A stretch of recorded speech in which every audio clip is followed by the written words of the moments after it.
We do have creative license, but always where the lore permits. We would never go with an idea that would go against the core elements of Assassin's Creed. Like, if we want to create a new character, we will make sure that it stays true to the universe. Fabrice Latame, story designer, Assassin's Creed, Brotherhood of Venice.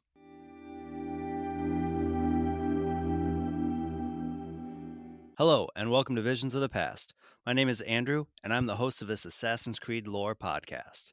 This is episode 43, and today we're not alone. Today, we have a special guest, the nerdy archer herself, the host of Rookery's Archives, Louise Chase. Hello! Thanks for inviting me on. Oh, it's my pleasure. Once I found out that you enjoy this kind of board game, I couldn't not do this. So, today we're going to talk about the upcoming board game, Assassin's Creed Brotherhood of Venice from Triton Noir. But what is Brotherhood of Venice? Can you inform us a little bit more on what Brotherhood of Venice is, Luis? Yes, so, funny enough, it's a board game. It's got miniatures in it, so if anyone's ever played like Warhammer or Dungeons and Dragons, it's sort of the idea that you will control characters and stuff and going through like little mission packs. But there's also dice, there are synchronization towers, there are minifigs for main characters from the games, as well as like new characters and stuff. I remember seeing the artwork for Alessandra and I fell in absolute love with her from first sight.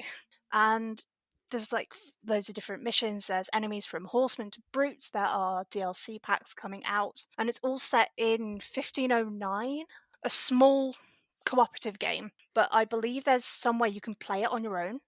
I remember seeing 2 to 4 for the base game and then possibly more if you buy the expansions. Yeah, because each expansion has two or three main characters. I think one of them, I think it's the Tokyo expansion, has Layla. Yeah, that Tokyo expansion is going to be weird. It's absolutely something I want to mention. I do also feel that it's important to mention that this episode is not sponsored by Brotherhood of Venice, but We just really like this game. if Triton to send a copy of the game, I'll gladly accept it and I'll gladly play it. The game, according to the Kickstarter, does start in 1509. We are a small team of assassins whose names I didn't write down because they're brand new characters. It starts after Ezio's defeat of Cesare in Brotherhood. They have 3 expansions. There is Roma, which introduces 4 assassins with their own backstories, new minifigs, and they run the same abilities. These players can be used in the same campaign. It's not until we get to the second expansion, known as Creed versus Crows. The idea here is that 2 teams are to compete objectives before the other teams in 8 memories. Now, the third one, the one you've mentioned already, is called Tokyo 21 XXI. Now, this expansion is a modern day story set in Tokyo that features Layla Hassan, Rebecca Crane, and Kayoshi Takakura. And they must infiltrate a research lab because they managed to create new optical camouflage and must find out how big of an advantage it would give the Templars. I believe that also stated there was a hidden 4th player in that expansion. They just didn't say who it was. Yeah, I just got the Kickstarter up. One secret modern day assassin, but it's literally just a box with a question mark. I have no idea who that is. I'm quite excited. But my guess is that's going to be someone from Valhalla. Oh, that's interesting. Because my first thought was Sean, but we already have Rebecca. If they were going to put Sean in this, they would put him in the marketing. They put him in the marketing for Assassin's Creed Gold, the audiobook. Yeah, that's a good point. There is one thing I also want to point out to anyone who thinks about wanting to get this game. Right now, the pre-orders on Kickstarter is closed. They're not taking orders for standard shipment. We do not have an exact release date because COVID pushed back their production schedule. But according to the Kickstarter, if you dig a little bit, you get a kind of an idea on what the prices very well might be when it releases. The main game looks to be around 120 US dollars. Roma 49, the Creed versus Crows at 43, Tokyo 21 at 49. But you could bundle all the expansions together for 119, or you could just buy everything together for $285. They released the rule book back in Oh, it's been a couple of months. Yeah. Early March. 2020, at least. So when you go through those rule books, you ask yourself, how does a board game fit into Assassin's Creed lore? After looking through everything, and I've come to one way that this thing can fit. It's the same way Assassin's Creed Odyssey and Valhalla fit within Assassin's Creed lore, with the choices that you get. It's the Animus. Ah, okay. The game features characters and locations that we've seen within Ezio's trilogy, but it also features the crows, which was first shown in Assassin's Creed Identity. That was a iOS game, I think. Yeah, mobile. The one thing to me, in my mind at least, that confirms that this is Animus Tech is there's one figurine called the Lion of Venice, and that figurine is meant to be battled. I've never been to Venice, but there's my understanding that outside of oh goodness, what is the Doge's palace, I think it is, that there's this big statue of a lion. Well, the only way a statue is going to come alive and battle you is through the Animus. Ooh. Unless it's some sort of piece of Eden. This is the lion with the wings, isn't it? Yes, it is. The Piazza San Marco. San Marco. Okay. So when you go through and you see that this statue comes alive, there's one of two options. It's an Animus trickery, or it's a piece of Eden. Ooh. Like with the Olympus effect, sort of. Yep. And we don't have the story manuals yet because this comes out with a set of rule books and then the stories. We haven't seen the stories yet. Yeah, we have a few background pieces for the characters like Alessandra, but none of it's honed in yet. And we don't know basically the background beyond it's 1509. And set in Venice, Yeah, pretty much. except for the Roma expansion. And the funny thing about the Crows and the Creed expansion, that's got a Cesare figure in it. It does. And I am not sure what the time period that's set at because Cesare fell in 1508, right? In Spain. Yeah. So how is he back in Roma if this takes place after the main game? Unless it's like, unless they kind of take place concurrent with the story of Assassin's Creed Brotherhood, and it's sort of like kind of again an animus memory of possibly Cesare, but while not involving Ezio, so it's something else happening in the city at the same time. So it's before Cesare's death. I have a feeling it's going to be set kind of concurrent with Brotherhood because there's a mention in that expansion that Ezio's leading the Brotherhood and Cesare's leading the Crows, and that something happens. There's a way to bring each of them into the battlefield. The War Automata. Yep. Oh yeah, Ezio's one of the hero cards. I'm glad that you brought up Ezio Yeah. because I was scrolling through the manual. You get two ways to finish a memory. If you fail it, you go back to your apprentices and then you play again. If you fail as the apprentice, Ezio shows up, finishes the memory for you, and you get to read forward in the story. It's very Deus Ex Machina, isn't it? Yeah, and when I first read that, I kind of went, then what's the point in playing? Why don't we just read the manual and be done with it? That's a very good point, because the whole point of board games and stuff like this is to have a little bit of replayability. So surely you would have something in case you fail the mission. Because the dice aren't always kind to you. We play D&D, we know this. No, they are not.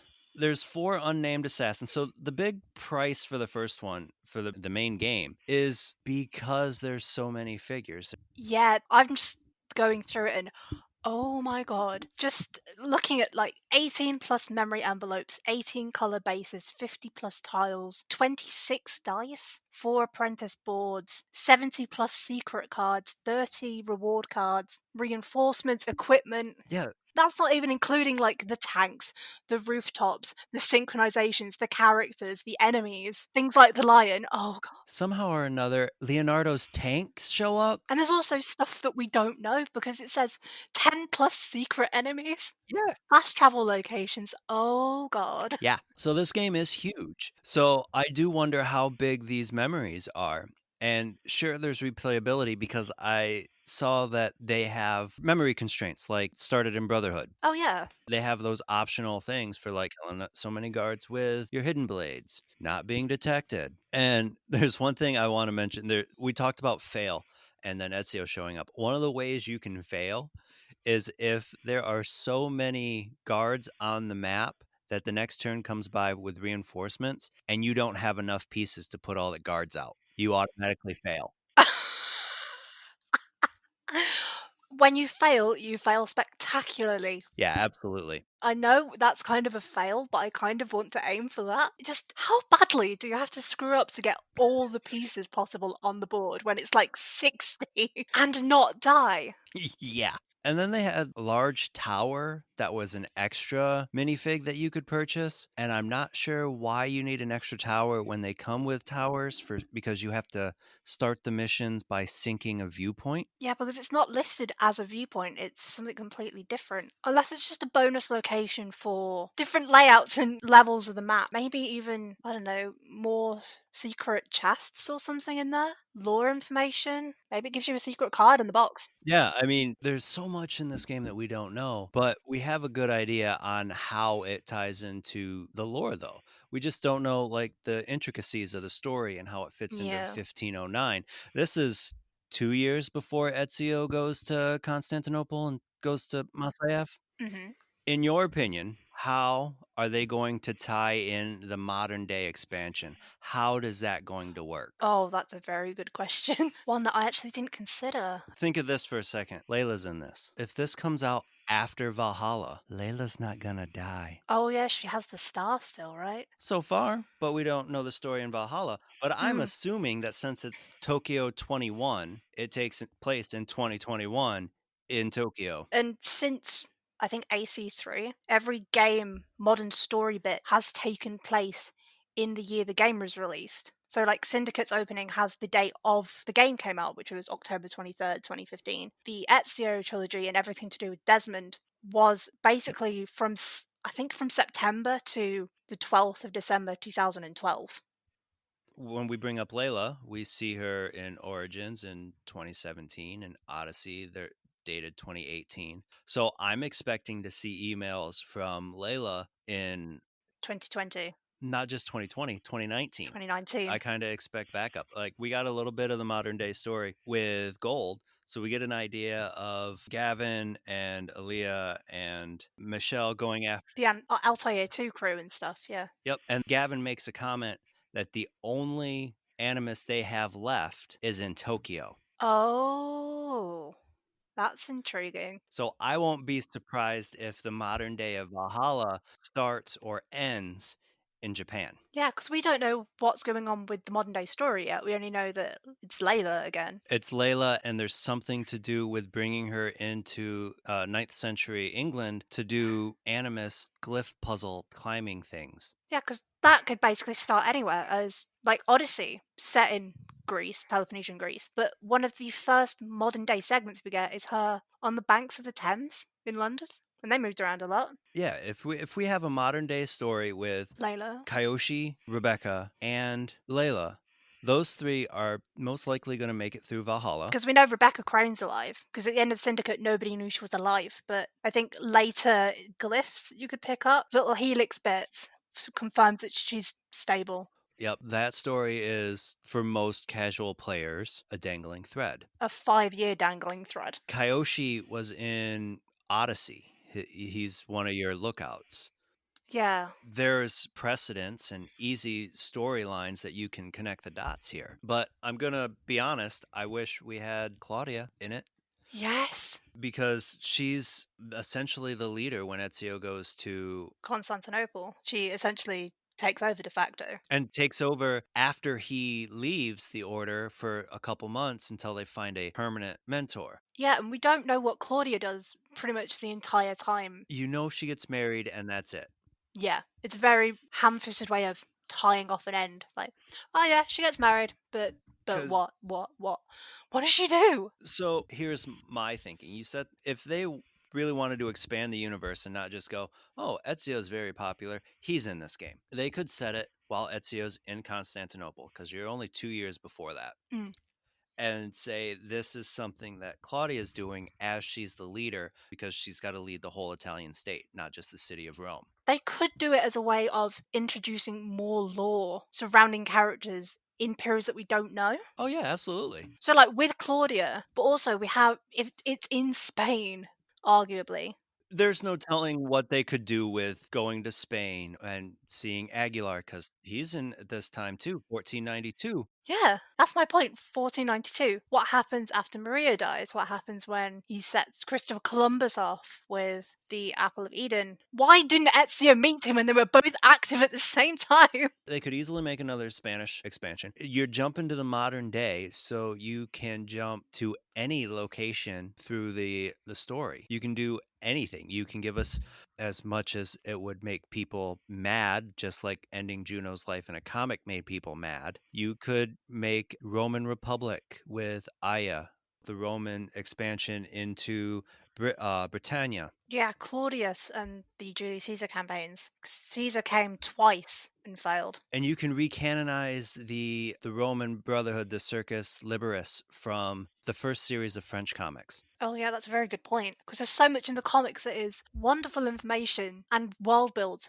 but it's not canon. All you need are a few lines of text or one nod in there to bridge that gap and make it canonical and well round out the series a little bit more. Absolutely. There's so many different things that they could do, and they went back to Ezio. From a marketing standpoint, I do get it. Because like he is seen as many as the figurehead, which I don't completely agree with because yeah, okay, he's had the most screen time Yep. and he has the most information. We were there from his actual birth to his death in that square. But what about everyone else? You know, what if I want to know what Lydia's life was like post World War One? What if I want to know was Arno happy? That's what happened with Napoleon. Like Jennifer Scott. Yep. There are storylines that you could make out of it and you could add it into Brotherhood of Venice, but we're also looking at the main game and the 3 expansions shelling out about 300 US bucks just to get everything. Which not everyone has. Right. I'm rounding up because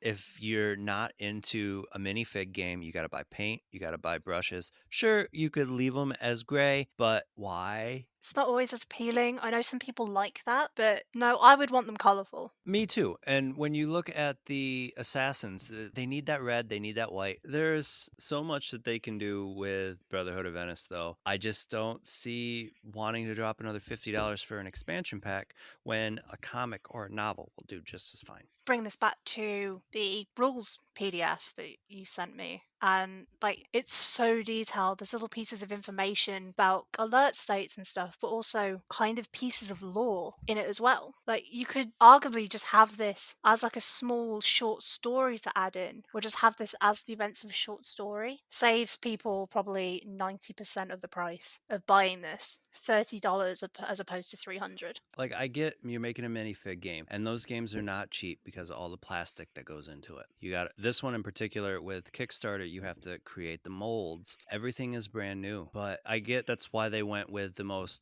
popular time period, the most marketable, essentially, because he's the one everybody's going to notice. Mm. That's why you go with Ezio. I get that.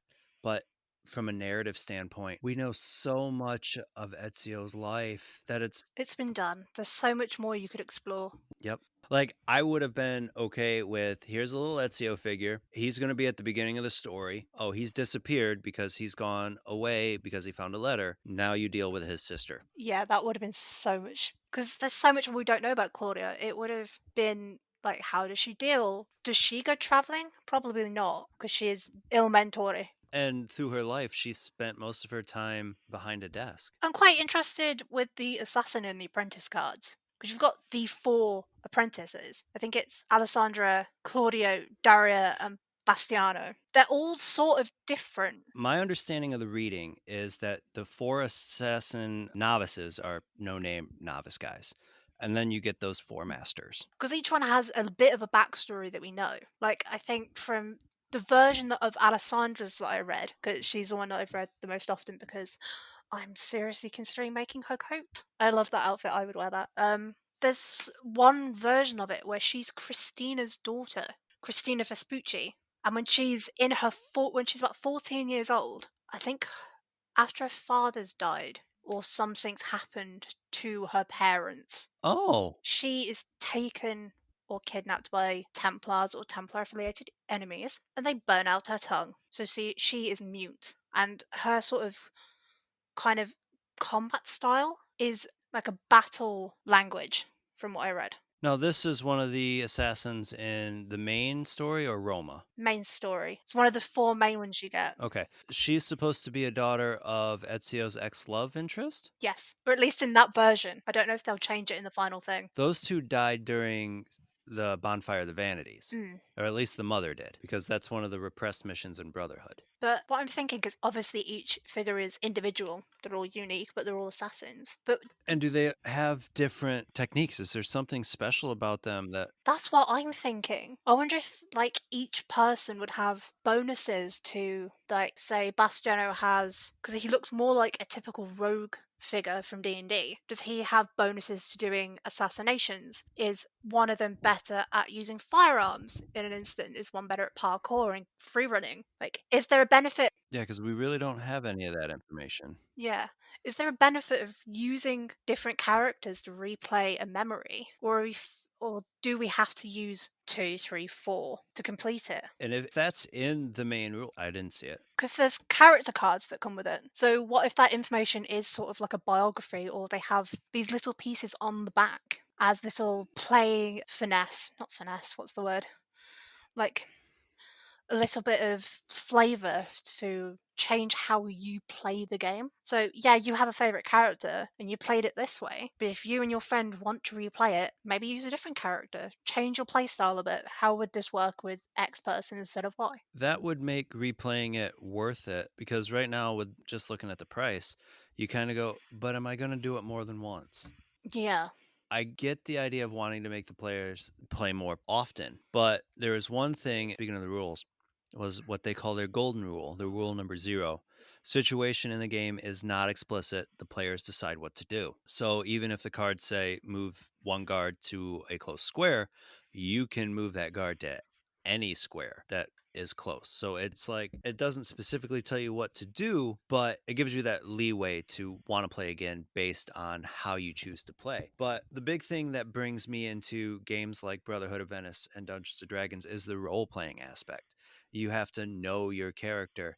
And while we get these new characters, and that's great from a lore perspective, as a playable character, that's kind of boring because you don't get to put any of yourself into it. Yeah, I'm interested in the lore behind the characters, but like, Right. what's keeping me like enamored to want to keep playing? What point do I have to kind of create this character if you tell me this is what they're like? Because they could have just easily said that it's sort of like Dungeons and Dragons where you initially start and create a character. You roll or pick up certain things and make, say, how stealthy are they? Do they prefer firearms or knives or swords or something like that? How you would in a game. Like, you change your loadout of weapons depending on how you want to play. Like, I get the idea of everything now on is in lore, it's canonicized, it's there. It's always going to be there. But sometimes games like this kind of need that leeway. And you can create novices that don't jump through time for any way you want. Look at Brotherhood. We get how many unnamed assassins that we can recruit off the street? You don't need to have everything in lore. Because, like history, not everything will be written down, not everything will be recorded. Sometimes that ambiguity is nice for a role playing element. It lets people have their own ideas. And when you have the idea of an animus, like with Valhalla and Odyssey, that gives you that choice, you get the idea of saying, sure, it's canon to us because we made it in our animus, but it's not historically canon because that person didn't say that or that person didn't kill that person. Yeah, it's canon for me, but it might not be canon for the next person or history. And I think that's one of the biggest issues that Odyssey has. but that's probably going to transfer over to Valhalla as well.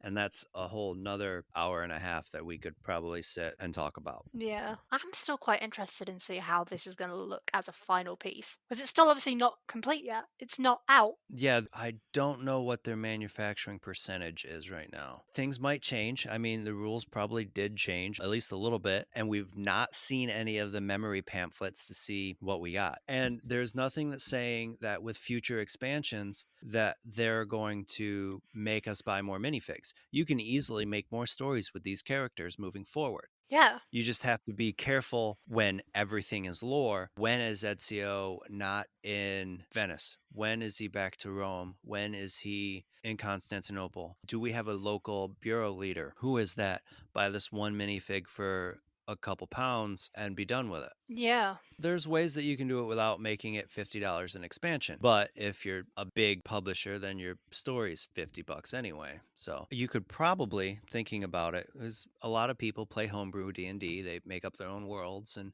you could probably take these characters wherever you want and have fun with it, because you're not creating stories for someone else to view within your own Assassin's Creed.